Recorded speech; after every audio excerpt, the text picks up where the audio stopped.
All right, here we go. 28 years later is directed by the returning Danny Boyle. Boy, was this a disappointing ass movie, dude. God damn. Oh, man. Now, first off, gotta let you guys know, Cillian Murphy is not in this film. He's not. Also, this movie is supposed to be the start of a new trilogy. And what an awful start this is. But I think Cillian Murphy's supposed to be in the sequel, though, the next one, I believe. Out of this new start of a trilogy. Lord Jesus. What an awful way to start, dude. Start off. Anyways, though, now this one, I mean, I guess you kind of say it kind of is a sequel to the original films in a way. I mean, I don't know, this almost feels like it's kind of a soft reboot, which is kind of strange, but anyways, though, it takes place 20 years later, or 28 years later, okay, of course, right? And at this point, all of UK and its surrounding areas have been quarantined and closed off from the world, totally exiled. I'm talking about just done, right?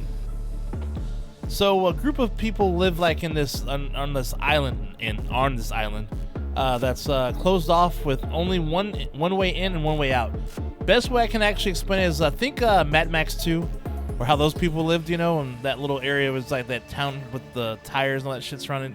It's kind of something like that in a way, but anyways, the story revolves around that place, right? Specifically following Jamie, his son Spike, and his wife Isla. And actually, you know what? Actually, let me back up a little bit again. All right, so the zombies themselves, or the infected ones, kind of scattered around the mainland. And since these are years later, some of these zombies have evolved. Yeah, so some are known as the Alpha, which means they're a little smarter than the normal ones who are just go crazy and run and shit. But we'll get into those alphas and that shit in a moment, okay? We'll get back to that in a second. Hold that thought on the alphas, all right? But anyways, though, Jamie wants to take his son out to the mainland to finally get a taste of killing zombies. Now, mind you, this kid, Spike, he's only 13 years old. But Dad wants to, just take the two of them out alone to do this. Trying to make a man out of him, out of a 13-year-old kid. Anyways, the dad himself actually, played by Aaron Taylor Johnson, I'll just say he's a pretty intense guy, dude. And let's just say he'll never get the best dad or husband award for his actions that play later in the story, all right? Spike's mom, she's ill, and they have no clue what her problem is, though, because none of them on that island are doctors, so they have no clue. And she's basically relegated to staying home in bed for the most part. So, yeah, that's that for her. But anyhow, though, they go out on their own on this journey and encounter a few zombies and some other things. The Alpha as well, and other stuff going on. But after this journey, though, and they get back, back to town, though, or back to the land, things make Spike a little, kind of wonder, what's actually out there more and whatnot. And there's more things out there than what his dad's telling him. And so, yeah, he kind of wants to venture out and figure things out himself. Yeah, so let's see. Danny Boyle brought back that feel and look of the original film, using like cell phones and whatnot. I mean, obviously having, other equipment attached to it and whatnot, but he used cell phones again, though. And with constant, edit cuts and, the flash scenes and all that stuff, that he did like in the first one, made things kind of feel familiar. And even like the look of it, though, kind of had that same look as well, though, kind of almost like downgraded, kind of like picture look and stuff. But also, there's some strange Matrix-style shots during the kills that felt a little disjointed and overdone. I'll give an example of what I mean by the disjointed and overdone. So, there's a scene where they have like bows and arrows and they're shooting and killing zombies, right? And there's like this shot where like every time one gets killed, it's funny, like, or at least a lot of times I should say, they do this thing where it's like there's that Matrix style thing where it goes like, from one side to the other side, and it's just like it doesn't look right. It just kind of feels a little jagged and just off, disjointed and overdone, basically. Also, like, there's some crazy blurry out of focus scenes like during normal scenes that just kind of felt unnecessary. Like, I mean, the scenes look cool, but it's like there's really like no point to it, though. And I don't know, weird flashes and flashbacks of stuff that just didn't really make sense to me, at least. But if it makes sense to you if you watch it, then I guess you let me know. But I don't know, it's just man, I don't know. Yeah, just unnecessary and random. But anyways, also there's I will say this, though, just like the other two films, though, has a great opening sequence, though. Hyper intense zombie action, dude. but then things kind of go down and kind of felt like the zombie, like a zombie drama, almost as if like you were watching an episode of The Walking Dead. I know some people liked it. I'm just saying though. I'm just being real. I don't know. It felt like Boyle was like kind of doing his best to avoid like the usual horror tropes on purpose, but honestly, I think it would have sufficed and been better if they actually used them in this one, because I think it would have made things a little more interesting though. Yeah, the route they decided to go down felt like a little strange, and I personally just didn't like it. I mean, this almost felt like a reboot in a way, like I said a little earlier. I mean, it just, I don't know why they did that. I mean, almost like a reintroduction, which I feel the series doesn't need. Also, I kind of wanted more zombie action. I mean, especially like, okay, now this is where we go back to the alpha. This alpha version, it was definitely as alpha in a lot of ways. Oh my god.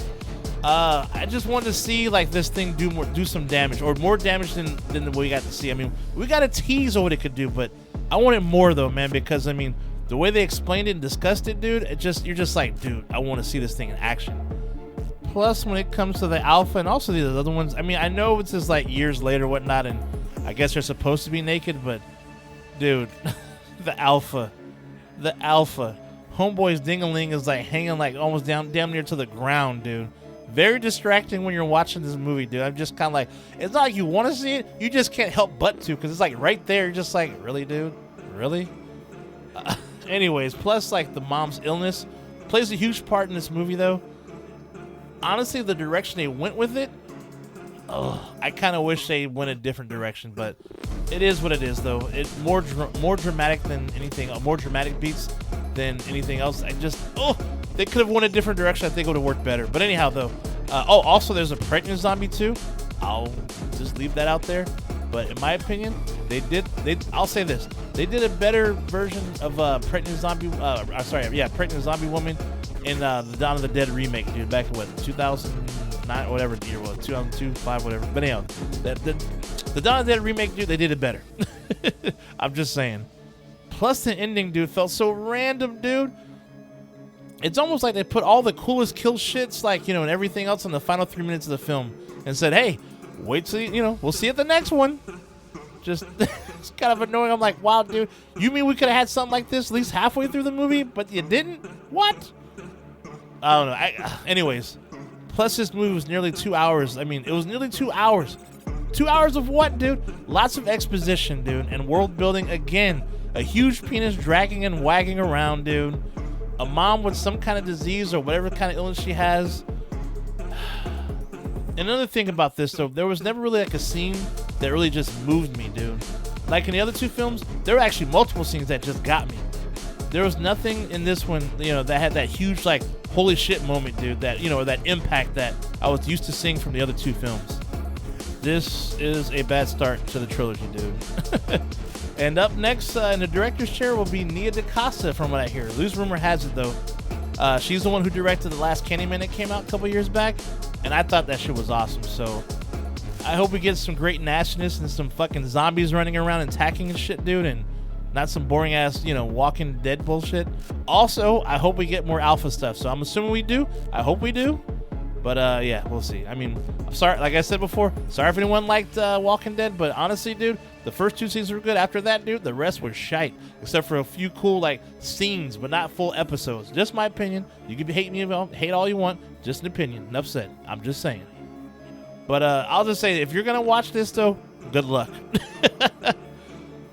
Personally, I would recommend you skip this one and just wait for the next one, dude. Man, this movie is like a killjoy for my weekend, dude, to be honest with you, man. I mean, I was hella looking forward to this one, and it let me down, dude.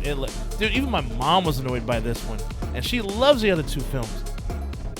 Plus, dude, look, I wasn't alone in this one, okay, dude? I'll put it to you this way. I watched this yesterday at 3:30, dude, in a full theater. A full theater of people who were excited to watch this shit, all right? And after watching 30 minutes of fucking trailers and everything else, dude, this movie finally started, dude. And at the end of the day when it was over, dude, I'll just put it to you this way. Everyone had the same reaction. This is what it was. They were like, well, that happened. That was it, really. I mean, no one clapped. None. They were just kind of like, yeah, well, yeah, that was a movie. Yeah, all right. I'll just say this. I recommend you watch the OG 2 films and remember what once was. once was great until the next one comes out. I'm assuming the next one's gonna be better. I hope so. I mean, like, it feels hopeful, but it's just like, it just sucks though, because coming out in the starting line, dude, you get this one, it just was not good. And yeah, I'm not happy about it. Yeah, it is what it is though. I mean, I saw that it was up at 100%. I mean, I don't really care about ratings, but it just cracked me up when I saw, like, I guess Rotten Tomatoes, whatever I think, or whatever it was. It was at 100%. Now it's going down to 79 and going down lower and lower, I guess, because finally people are actually watching and saying, like, you like this shit? Anyways, though, it is what it is, though. But yeah. Watch the OG too, and then wait a couple years for the new one, the next one. Because I know this was going to make a lot of money, though, because a lot of people are watching this, though. I mean, the theater I went to, dude, they were almost selling out, like, every show, so it's going to make a lot of money. So good on them. Just do better in the next two. Please do better in the next two. That's all I ask. Just do better. Please do better. But anyhow, though, I got a lot of shit to watch this weekend. I can't wait. I wash this bullshit out of my mouth. Anyways, and that goddamn ding-a-ling, dude. Lord. Anyhow, though, that's all for the day. Stay nasty, my friends. Hey, have a great weekend, dude. And if you watch it, like I said, good luck. And hey, let me know what you think if you did see it. But anyhow, though, I'll see you guys in the next one. Shay Nasty out. I'll see you soon. Like and subscribe.